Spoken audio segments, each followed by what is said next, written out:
എല്ലാവർക്കും വീണ്ടും ഒരു പുതിയ വീഡിയോയിലേക്ക് സ്വാഗതം. ഇന്ന് നമുക്ക് ഒരു വെറൈറ്റി ദോശയുടെ റെസിപ്പി പരിചയപ്പെടാം. നല്ല സോഫ്റ്റും അതുപോലെ നല്ല ടേസ്റ്റിയുമായിട്ടുള്ളൊരു ദോശയാണിത്. നമ്മളിത് ആവിയിലാണ് വേവിച്ചെടുക്കുന്നത്. ഉണ്ടാക്കാനും വളരെ ഈസിയാണ്. ഈ വീഡിയോ ഇഷ്ടമാകുകയാണെങ്കിൽ എല്ലാവരും ഒന്ന് ലൈക്ക് ചെയ്യണം. അതുപോലെ ഫ്രണ്ട്സിനും റിലേറ്റീവ്സിനൊക്കെ ഒന്ന് ഷെയർ ചെയ്ത് കൊടുക്കുകയും ചെയ്യണം. ഞങ്ങളുടെ ചാനൽ സബ്സ്ക്രൈബ് ചെയ്യാത്ത കൂട്ടുകാർ ആരെങ്കിലും ഉണ്ടെങ്കിൽ ഒന്ന് സബ്സ്ക്രൈബ് ചെയ്ത് സപ്പോർട്ട് ചെയ്യുകയും ചെയ്യണേ. പിന്നെ ആ ബെല്ലൈക്കൺ ഒന്ന് എനേബിൾ ചെയ്യാനും വീഡിയോ ഒന്ന് ഹൈപ്പ് ചെയ്ത് സപ്പോർട്ട് ചെയ്യാനും മറക്കരുതേ. എങ്കിൽ ഈ ദോശ എങ്ങനെയാണ് തയ്യാറാക്കുന്നത് നമുക്ക് നോക്കാം. സ്റ്റവ് കത്തിച്ചൊരു പാൻ സ്റ്റൗവിലോട്ട് വെച്ച് കൊടുത്ത് ചൂടായി വരുമ്പോൾ ഇതിലോട്ട് 2 ടീസ്പൂൺ വെളിച്ചെണ്ണ ഒഴിച്ച് കൊടുക്കണം. ഈ എണ്ണ നല്ലതായിട്ടൊന്ന് ചൂടായി വരുമ്പോൾ 1/2 ടീസ്പൂൺ കടുക് ഇട്ടൊന്ന് പൊട്ടിച്ചെടുക്കണം.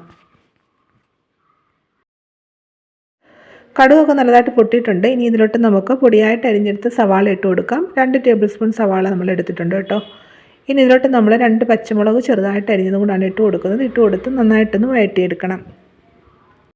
ഈ സവാളയും പച്ചമുളകും ഒക്കെ ഒന്ന് വാടി വരുമ്പോൾ ഉണ്ടല്ലോ ഇതിലോട്ട് പൊടിയായിട്ട് അരിഞ്ഞ് വെച്ചിരിക്കുന്ന കറിവേപ്പില ഇട്ട് കൊടുത്തിട്ട് നന്നായിട്ടൊന്നുകൂടി ഒന്ന് വഴറ്റിയെടുക്കണം.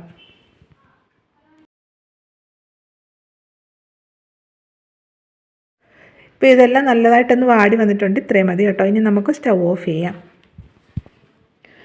ഞാൻ ദാ ഇതുപോലെ ഒരു പാത്രത്തിലുണ്ടല്ലോ 2 കപ്പ് ദോശമാവ് എടുത്തിട്ടുണ്ട്. നമ്മൾ സാധാരണ ദോശ ഇടുന്ന മാവുണ്ടല്ലോ അതാണ്.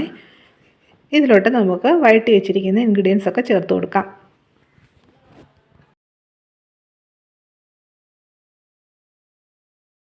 ഇനി ഇതിലോട്ട് 2-3 നുള്ള മഞ്ഞൾപ്പൊടി ചേർത്ത് കൊടുക്കാം.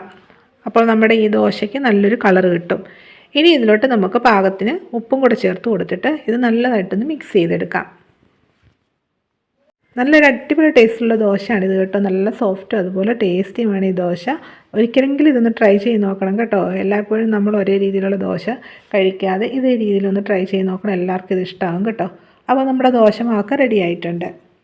നമ്മൾ ഈ ദോശ തയ്യാറാക്കുന്നത് വാഴയിലയിലാണ്. വാഴയില ഞാനൊന്ന് വഴറ്റിയെടുത്തിട്ടുണ്ട് കേട്ടോ. ഇതിലോട്ട് സ്വല്പം എണ്ണയൊന്ന് ബ്രഷ് ചെയ്ത് കൊടുക്കാം. അപ്പോൾ നമ്മുടെ ഈ ദോശ പെട്ടെന്ന് വാഴയിലയിൽ നിന്ന് ഇളകി കിട്ടും. ഇനി ഇതിലോട്ട് കുറച്ച് മാവ് ഒഴിച്ച് കൊടുത്തിട്ട് നമുക്കൊന്ന് പരത്തിയെടുക്കാം.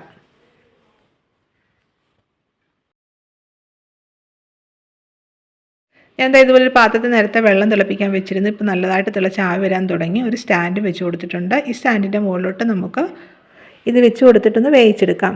ഇത് അടച്ച് വെച്ച് 2 മിനിറ്റ് ആവി കയറുമ്പോഴത്തേക്കുണ്ടല്ലോ ഇത് നല്ലതായിട്ട് വെന്ത് കിട്ടും. ഇപ്പോൾ 2 മിനിറ്റ് കഴിഞ്ഞിട്ടുണ്ട് കേട്ടോ. നമുക്കിത് തുറന്നു നോക്കാം. ഇതാ നമ്മുടെ ഈ ദോശ നല്ലതായിട്ട് വെന്തിട്ടുണ്ട്.